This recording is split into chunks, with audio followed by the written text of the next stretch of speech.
Good evening, everybody. I'm going to give it another just another minute or two. Make sure everybody gets logged in, and then we'll get going.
Okay,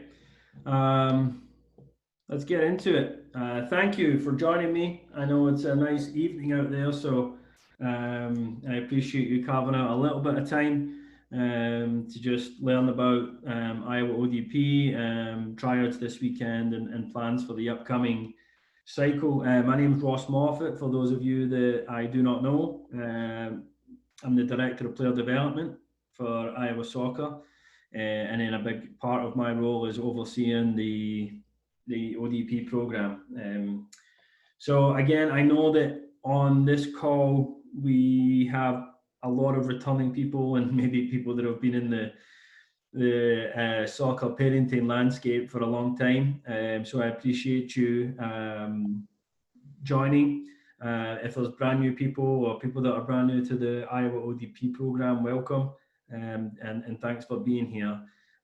We will not be having an in-person parent meeting like you would usually do in a tryout setting this weekend. So the objective here is to provide as much information as I can just now, but then also please don't panic if you don't get the information you need. I'll be on site at tryouts. You can email. This is not the the one and only opportunity to learn about what's happening. So we have in this on this call right now what we call our performance phase, which is our U16s, U17s, and U18s. So those of you your little boys and little girls are getting older, which I'm sure for some of you is crazy, because I know it goes really quickly. Okay. Okay, really quickly, for those of you that are brand new, to give you an idea of what Iowa ODP is and the function that we serve. Our mission is to provide supplemental player development opportunities and identification opportunities that complement what the players are doing with their respective club programs. So we know that we have a lot of soccer crazy kids in Iowa. We know that we have a lot of kids that really enjoy playing with and against the better players in the state. And that's where we want to serve. So the goal is not to compete with club programming by any stretch of the imagination. In fact, just the opposite. We want to coexist harmoniously. Want to provide development and opportunities for identification that maybe they wouldn't have otherwise.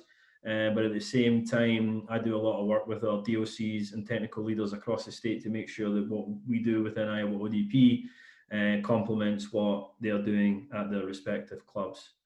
So it's a supplemental program, not a competing program. And so for that reason, a lot of the work that we do occurs in the winter months. What I'll do is I'll open up for questions at the end, but like I said before, you can always just get a hold of me. We can speak individually, exchange emails and things like that. This is, as I already mentioned, we're moving into the performance phase of our pathway, and really the key here for us becomes about preparing the players for college. In one sense, exposing them and giving them the opportunities they need to get in front of the right people, but then also internally trying to provide an environment which prepares them to go play at that next level, whether it be physically, psychologically, tactically. And so a lot of the work that we're going to do in this cycle for these players is try to, as much as we can within the microcosm of ODP, but try to create what might feel a little bit more like a college environment. The new thing, not the new thing, but something that we are exploring this year is the 2003 players continuing to be involved with ODP. Historically, the 2003 players or U18 players would be graduating out of the program. But there's been such a desire and requests that the players want to continue within ODP. We still have players that are only going to be juniors in high school, and so through a lot of conversation, we decided, what, if the players that are 2003 birth years want the opportunity, let's see what we can figure out for those players. 2005s, 2004s, it'll look it's the same for you. 2003s, we're exploring it. We're looking to see the interest level and the quality of player, and we'll evaluate this weekend and beyond, and then be sure that we put something together that makes sense and serves the needs and the desire of those players. We've had a really high response on the boys side, and actually a really quite strong response on the girls side too, which I think just showcases that the players are committed and want something. So I might not have all the answers on the 2003 piece tonight. I think most likely they will train with the 2004s, and we'll create an environment there for training. But we'll take a look and see what we can do in terms of events and what that's going to look like as well. And then, of course, before you commit to anything, we'll know exactly what you are saying yes or no to. So it's just exciting. It's exciting that the players have had a good experience, positive enough where they want it to continue. So we'll take that as a win and see what we can do. Okay, a big bulk of what the players do is train, in-person training. We'll do that, through the fall, winter, spring, summer, but most of what they do, particularly in the performance phase, is going to be in the winter. And the reason for that is in the fall they get so busy with club programming. We don't want to, we don't want to mess with state cup and things like that. We know that the game becomes much more physically demanding as they progress through the age groups. U12s can play 3 games in a weekend and not think about it. That doesn't happen with U18s. So we want to be aware of the physical load, the psychological load, the load for learning, and make sure that we are really working with them in a time where they're ready and they want to. And we find that, you know, those December through March months are really the months that are going to be the most intense. I'm not saying we won't do anything in the other months, and we're looking at doing something in July for sure as well. But you know, most likely the more amount of work that they're going to do is going to be in those winter months. And we'll train at Recplex. We'll train at the Recplex, which is the brand new facility in West Des Moines that opens on January 1st. So that's going to be exciting. We'll also train at TBK. So we'll basically take in the 2 world-class facilities that we're going to have in Iowa and make sure we're utilising those. So that's very exciting. Obviously, we'll use other facilities, you know, as needed. But it's great to have those locked in and, you know, get the players training in a really high quality environment. I already mentioned that we, you know, the goal here is really to prepare the players for life beyond club and life beyond ODP. In terms of what will they do when they get to the training field, I do have a specific methodology that the coaches are required to follow. But basically what that means is when they're with us in a team context at ODP, we are doing things that are player-centered and reality-based. We want to challenge them cognitively and intellectually. So we won't do kind of mind-numbing things like fitness sessions or, you know, toe taps for half an hour or things like that. Everything's game-based, and then the goal for the coaching staff is to figure out how to insert themselves and teach within that game context. So anyway, I get excited about that because I'm a soccer geek, so I'm going to stop there before I go on too much. If you want to see the full methodology, you can always email me. I'll be happy to share that. But that's the training piece. In addition to actual training, we're exploring. We've already incorporated, and we're exploring lots of ways to supplement that team training. A couple of examples on the screen right now. Goalkeeper training to the left there, that's just the end of a goalkeeper session, some of our goalkeepers, but we have our goalkeeper staff coming back, plus another couple of goalkeepers. We really upped the ante with the goalkeeper specific stuff last cycle, and the response from the young men and young women was just unbelievable.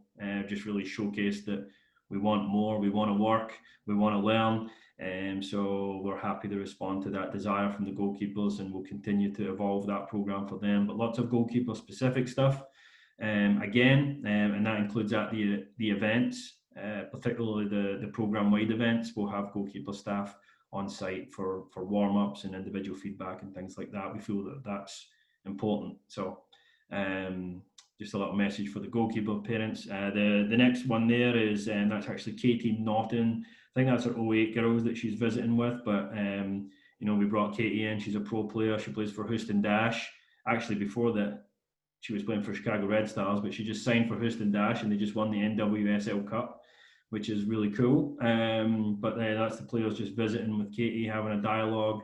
You know, we did, once COVID hit during the spring, we did some other pieces like that where, you know, we did Q&As with pro players and things like that. But so just another way of exposing them to the next level and what it takes. The next picture's more of a classroom team environment where we went through some tactical scenarios, but obviously we'll continue to do things like that and figure out a way to engage the players. In that sense, for those of you that enjoy the Techni app, that will continue to be predominant within our programming for ball mastery and technical enhancement. With the older age groups, it seems like it's hit or miss. You're either all in or you don't do it, which is, you know, that's absolutely fine. But for those of you that enjoy the Techni app and feel it empowers you to get out and do, you know, things on your own, that will continue. And then this last one here, we just signed a partnership with Veal. If you're unfamiliar, that's kind of like Huddle. It's basically a software that and a hardware. I guess we have the camera in the office right now. It will be out at tryouts at the weekend, but it's a camera that allows you to capture footage and then distribute within your teams and things like that. So it will be exciting to capture game footage and share it with you guys. And of course, we're right in this college recruitment phase right now. You can then redistribute that to college coaches and things like that. So we're really excited about the VO partnership. It's been honestly a long time coming between Huddle and VO and trying to figure things out. We feel that it's a real need. So it'll be good for sharing footage, but it'll also be good as an educational tool for us. So I'm excited to figure out how we incorporate that and maximize the value there. This is just a snapshot of the performance phase itself. I won't go through everything. I don't think you need to hear all of that. What I will say is with the COVID-19 pause that we experienced, it really did open my eyes into some other ways that we can engage the ODP players on an educational level. So we will, we'll build in some virtual stuff this cycle, even although fingers crossed everything's normal and we're competing and training as normal. So what I'm going to do is, take some of the idea that came out of the complete player stuff that we did. We'll do a tactical education series virtually, and we'll also do a leadership education series virtually. It's very important to me, and I know that everybody's had a tough time in the last few months, and the players are no exception. So engaging them on a personal level, beyond just soccer is going to be important. So looking forward to building in some leadership stuff, and then do some virtual stuff for the parents as well, particularly for you as from a college recruitment perspective, because I know how daunting it is when you have a talented son or daughter and you're trying to navigate that world and there's a lot of unknowns. So we would kind of like to come alongside you on that journey. Honestly, probably sometimes just in a setting just like this, but be focused on being the parent of a competitive soccer player, and being the parent of a player that's had aspirations to play collegiate soccer, and helping you along in that journey. The normalization of Zoom calls and things like that, it's like, wow, we should just do that. We don't need to wait until we can all be together in one place. So hopefully that's one little positive of the COVID stuff. Obviously, we'll hit showcase events. I'll put those up here in a minute. And we'll do a development day like we did last year in January at TVK. In terms of the events, we will go down to Memphis and compete in the inter-regionals. We won't necessarily, not everybody will do all of these, but last year we did have the 05s ready to go to, the 05 girls ready to go to Vegas and Phoenix, and along with the 04s and next. So obviously, if everything's going well, we would like to get back out to those high profile showcase events and give the players an opportunity to perform and showcase what we have here in Iowa. We know that these colleges aren't necessarily coming to Iowa very often, so if everything's going well in the world by then, getting back out to those types of events is most definitely on the calendar. And that, the drivable ones like Shattuck and Omaha, I actually forgot to put Shattuck on there, but the drivable ones for sure we'll be looking to hit. So we want to go to these showcase events. It's definitely in the plans. Obviously, if there's no desire to go or no availability, we won't. But just knowing how things usually go with these teams, I'm pretty confident that we'll be putting groups together to go to these types of events. We may also go down to Kansas in December, depending on what the rest of the event calendar is looking at that time. But hopefully that makes sense to you. Hopefully this time we actually get to go, which I think we will. A little bit more on identification opportunities. Obviously there's the college stuff. There's a picture of Dave Deani right there and Lindsay Horner. They both work in the program right now, not necessarily coaching. Even if these players aren't coaching your team, they're still around. They're still seeing the players. They're still talking to the other coaches. Honestly, from a programmatic perspective, I've actually lucked out a little bit because a lot of the college coaches are less busy in the fall, so there's going to be a much higher volume of college coaches working within the Iowa ODP program this time around, which is obviously exciting. That includes Mike Madigan, who will oversee the O4 boys. And while I'm on it, because I know I always talk on these calls and people just want to know who's coaching. So for the coaches, 2005 boys, I'm going to pass them along, which devastates me. But it makes sense to pass those guys along to Matty Smith. So Matty's going to oversee the 2005s, along with Jason, who was my assistant with those boys last year. The 2005 girls will stay with Jordan Burns. He's going to be assisted by Sarah Brandt. So that'll be good. To get Sarah involved with those girls. She's an excellent young coach coming up. I think I already mentioned Mike Madigan will oversee the 2004 boys. Mike always takes our oldest age group, the 2003 parent boys on here, or parents of the 2003 boys will know that. He does a great job, really engaging the players and stretching them, pushing them along. And then the 2004 boys, unfortunately, Michael Prunty moved to Minnesota. So we lost Michael, who's been coaching that group for at least 2 years. But I'm excited to say that Jack Andrews will oversee that group. Michael's top quality, so I knew that we had to get another top quality coach in there with that group. So you'll be in good hands. There'll be another couple of assistants involved. Matt Johnson, who's the Wartburg assistant, will assist Mike. And there's another couple as well that will be involved. On top of the college stuff, there's obviously the ODP identification pathway. We will always be looking to push the top 5 or 6 players from maybe even more in a couple of these age groups, because these age groups are extremely talented. But push at least 5 or 6 players that earn it and perform to Midwest Regional Camp. Give them the opportunity to compete to make the Midwest Regional team. We always have a lot of players that go to camp and then subsequently make the Midwest Region team.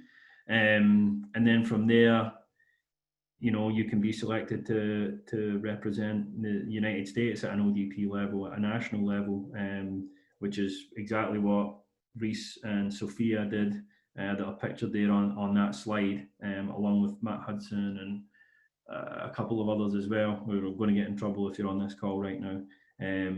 But so that pathway is also very real. But ultimately, the goal is to push everybody on to that collegiate level. Is really what our goal is within this performance phase of the pathway. A couple of success stories. Those of you that jumped on the pro player Q&As, or the players that did at least would have got, Whitney Lewis playing for Ajax there, came through the Iowa ODP pathway. Ajax is professional level in the Netherlands. This is Elvira Bisevic, representing Bosnia, playing a full international game there actually against the US. He was on a call with us in the spring as well. And then Meg Brandt, I just said about Sarah Brandt is going to be Jordan's assistant for the 05 girls. Meg is actually Sarah's sister, and that's her representing the United States under 23s, and she just got drafted by the Houston Dash. So players that, these are special players. Obviously not everybody's going to reach the professional level, but the layer underneath this, there's countless players coming through the ODP pathway, successfully playing at the collegiate level, not only because of ODP, obviously. In fact, the most prominent factor in players being successful is themselves. But I think, Whitney, Elvira, and Meg would all say that the ODP pathway played a little bit of a role in their development and certainly their identification. So sometimes I forget to tell the story a little bit. So I wanted to include that slide. Tryouts is this weekend. Registration is open through Thursday at midnight if you haven't registered already. Obviously, would like you to register online if you can. The less that we're doing at the fields, the better. It also helps us just from planning, from a numbers perspective, and the best way to format the actual tryout. But we will accept walk-up registrations if you're not able to get it done by that time. Things are going to look a little bit different this year. I met with the coaches this afternoon. From a social distancing perspective, this is kind of the new normal that we need to deal with. But the coaches are ready to go in terms of they'll be wearing masks. Pennies, the vest that we use to identify teams. Each penny will only be used once by one player. There'll be hand sanitizer on site. We won't be doing the usual team breakdowns and high fives and the likes. For you guys, especially that you have older players, there won't be an in-person parent meeting. So the reason that the tryout schedules staggered so much is because we literally only want really smaller numbers of players in at one time. So that's the goal there. There'll be tables with check-in lists corresponding to last names, so that we don't have a lot of people waiting in line and things like that. We'll do everything we can to make sure the traffic flow is very, very efficient. But yeah, like I said, there'll be no parent meeting. In actual fact, our preference, and this might sound a little bit harsh, but our preference is that you're either not there at all, or once your players checked in, you go back to your car and don't kind of congregate and hang out. We're trying to do everything we can to make sure we adhere strictly to social distancing, so that we can get the kids on the field and get them playing, because we know that that's what we want, but we want to make sure we're doing that in the safest manner possible. So I'm sure everybody understands that. It's kind of weird that that's even part of the presentation, but hey ho, that's where we're at. And then one last thing, my initial schedule, I believe, was a 5 p.m. start time. We're actually going to bump that again just for traffic flow purposes, but we're actually going to bump that to 5:30 to 7:30. So it'll be a 2-hour time slot beginning at 5:30 for the performance phase age groups. So hopefully that makes sense. Obviously, I'm going to all of this will be fired out to everybody that's registered for tryouts, in written format.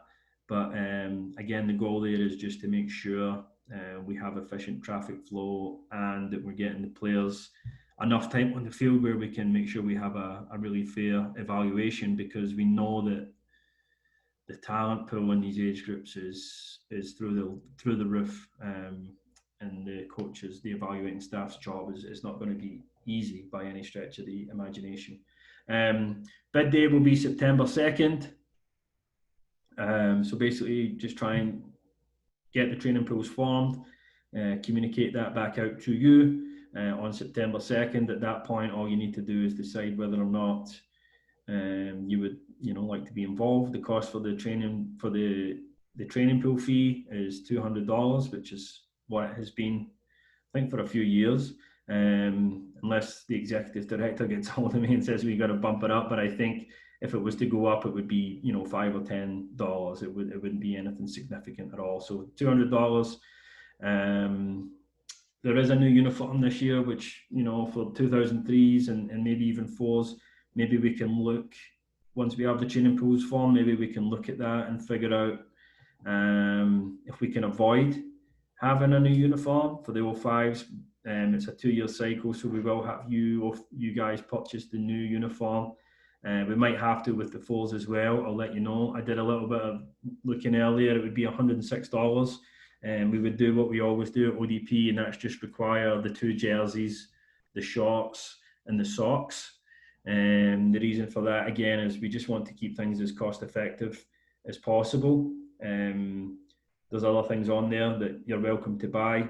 but it looks like it's going to be $106 for the red jersey, navy shorts, and the socks.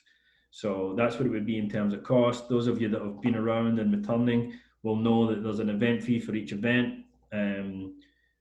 We only want you to pay for the things that you do. So therefore, we build in an event fee for each event. The cost of each event is basically corresponding to the cost of the cost that we have in terms of getting coaches out there in hotels and all that good stuff. So the Phoenix and Vegas events are a little bit more expensive than going to Kansas, for example. So yeah, it's weird not being able to see people, so I just kind of assume that everybody knows what I'm talking about. I apologize if I lost you, and I will open up for a couple of questions at the end here. And I think that is about it, and that's obviously me. Like I said before, this is certainly not your only opportunity to get information for for the cycle and what's going to be happening. I just wanted to provide this opportunity, knowing that all the parents sitting in the bleachers and having that in-person type meeting was not going to happen. So if you do have questions, you can throw them in the chat box, and I'll be happy to try to address those right now, unless there aren't any.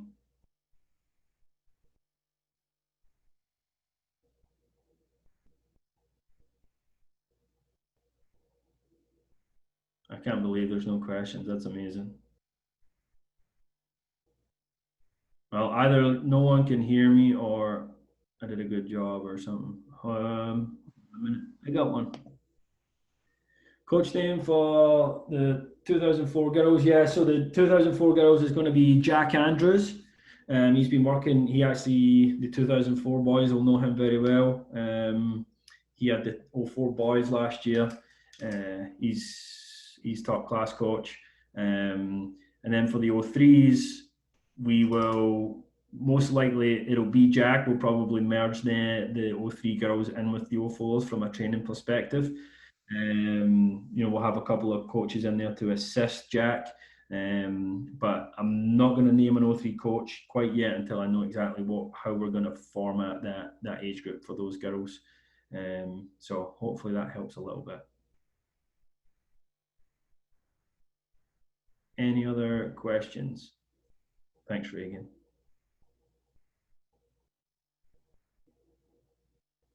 Okay.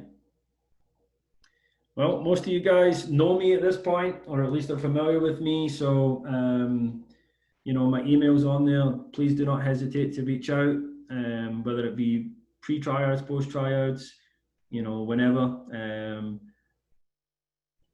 There'll be, I'm going to send out this meeting. Yeah, I'll send out the slide deck too. But if technology does what it's supposed to do, it should be converting into a video that I can also share. That's the plan. So I'll definitely send that out, not just to you guys, but to everyone that's registered. And name for the boys coach, Matty Smith is the 05 boys coach, and Mike Madigan is the 04 girls coach. And we anticipate Mike working with the 03 boys as well, along with his assistant, Matt Johnson. Okay. I appreciate you guys. Thank you so much. We will connect soon. Appreciate the support of the program and appreciate you getting on there. Yep, slide deck will be sent out along with video of the actual meeting. Thanks, everyone. Have a great evening.